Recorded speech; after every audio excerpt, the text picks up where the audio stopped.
Before I open this up, I want to thank a number of people who were just so instrumental in putting this together. On our team at the Center on Public Diplomacy, Stacy Ingber, who is right over here and with whom the participants have had frequent correspondence, Naomi Light, who is there, and Shireen Bedowi-Walton, who is right here, and some of our students, particularly Silva Sevlian, who has done everything from design the logo for the conference to keeping us all honest as we proceed to prepare things. Also, Lauren Brodsky and Emily Chin, who are probably out herding in latecomers right now. And I also want to thank the Annenberg School for Communication and Journalism and the School of International Relations, which are the joint parents of the Center on Public Diplomacy. This conference is going to address religion's role in certain aspects of international relations, and I think there's a fair consciousness of that, but there are few efforts really to address it directly. And I think it's propitious timing that we're doing this today. Just a quick scan of the news media this morning, I saw 3 news stories about major political issues that have to be addressed through religion-oriented diplomacy. Now, we picked this topic, which doesn't get a lot of attention in the academy. It should get more, because we think faith diplomacy really matters. There are billions of people throughout the world who are sustained by their faith. In it, they find a way to transcend temporal lives that may be harsh or unrewarding. Whatever their religion, whatever their spiritual practices, they put their trust in their belief. Those who pursue diplomacy or other political tasks are often unsure about how to deal with religion.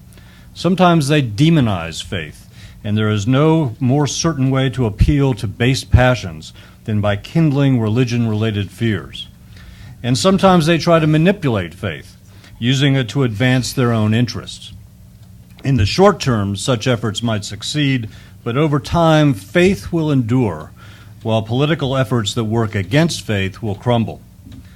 The Center on Public Diplomacy's Faith Diplomacy Initiative is designed to take a positive approach to the role of religion in global affairs. We plan to examine ways that an appreciation of faith can strengthen foreign policy, especially public diplomacy. We'll also look at how particular religions affect the course of international affairs, and how the religious community can infuse the practice of public diplomacy with the intellectual energy born of its beliefs. In addition to making faith diplomacy the topic of this conference, the Center on Public Diplomacy is embarking on an ambitious continuing program of research, publications, and events that will underscore the role of religion in reaching global publics. As the dissemination and influence of religious beliefs are enhanced by new communication technologies, the world is becoming more religious, and public diplomacy must reflect that. We recognize that religion can stir people's hearts and stimulate their minds. Our emphasis will be on faith as an element of public diplomacy that should be treated as a source of hope, not fear. And we trust that today's conference will get us moving in the right direction.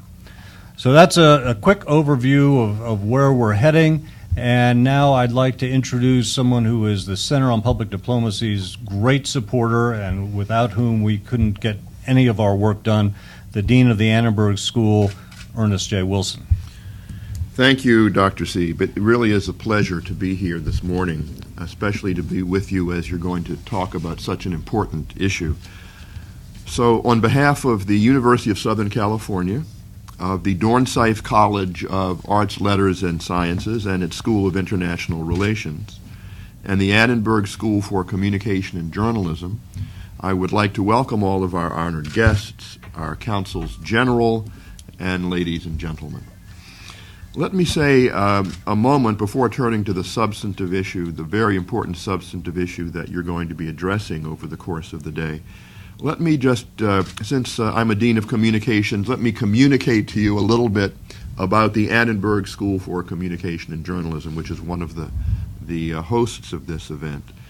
We consider ourselves to be a full-service school because we have journalism, we have communications, we have public relations, And of course, the crown in our jewel that is just best in the country is the Center on Public Diplomacy. This was the first center on public diplomacy and the first master's degree in the United States, I'm sure, if not the world. We've been privileged by receiving the Benjamin Franklin Award from Secretary of State Condoleezza Rice, which was a real honor. We've worked closely with Republican and Democratic administrations in the past. The Annenberg School not only has this wonderful center, but we also give a master's degree in public diplomacy. Now, you might ask the question, why would a center on public diplomacy be in a communication school? And the reason there is pretty straightforward, which is that we believe that diplomacy, especially public diplomacy, is fundamentally about communication. It's not only two-way communication, where listening is as important as speaking, but it's really multi-directional communication, isn't it, where governments and the private sector and women's organizations and faith-based organizations communicate with one another. So while we are willing to concede that the Kennedy School of Government or the Woodrow Wilson School or the Stanford School of Law, they have something to contribute to public diplomacy as well, we do believe that a School of Communication, especially paired with the School of International Relations, is a very good place to study these topics. But of course, an initiative like this or a center like this one could not thrive unless there were very strong leadership at the center. And I want to commend Professor Philip Seib for not only this wonderful event, but similar conferences that he has had on public diplomacy and science, for example, or public diplomacy in different parts of the world. And I know a number of you in the room, your faces are familiar, I've seen you at earlier events like this, and I just want to encourage you to continue to come to this great center that's directed by Phil Seib and his very able colleagues and staff. And we look forward to seeing you in the future. Let me just close by saying two quick things. The first, the least important, is that unfortunately I'm going to have to leave soon after this short introduction.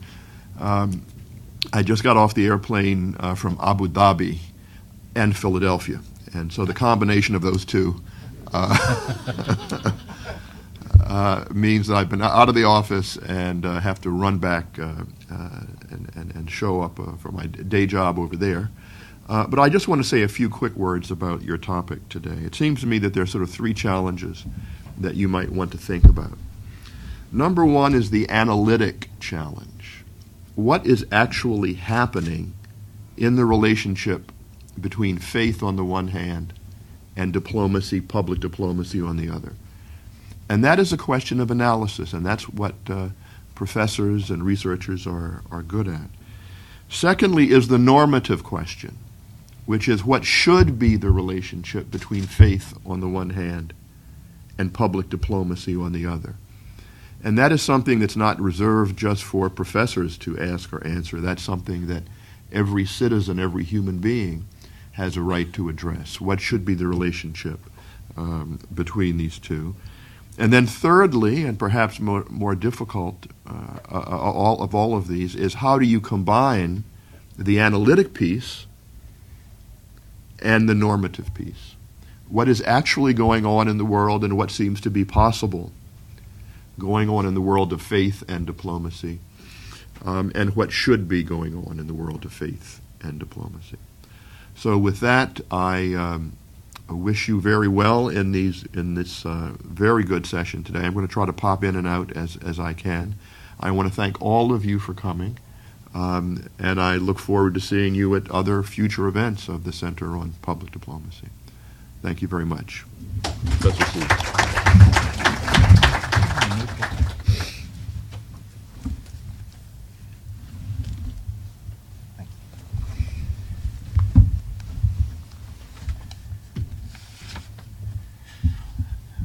Thank you, Dean Wilson.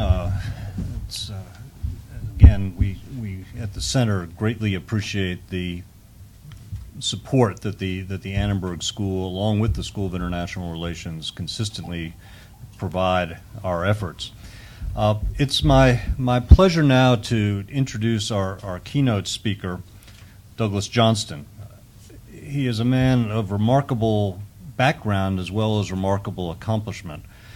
He graduated from the U.S. Naval Academy and then later got a PhD in political science from Harvard University.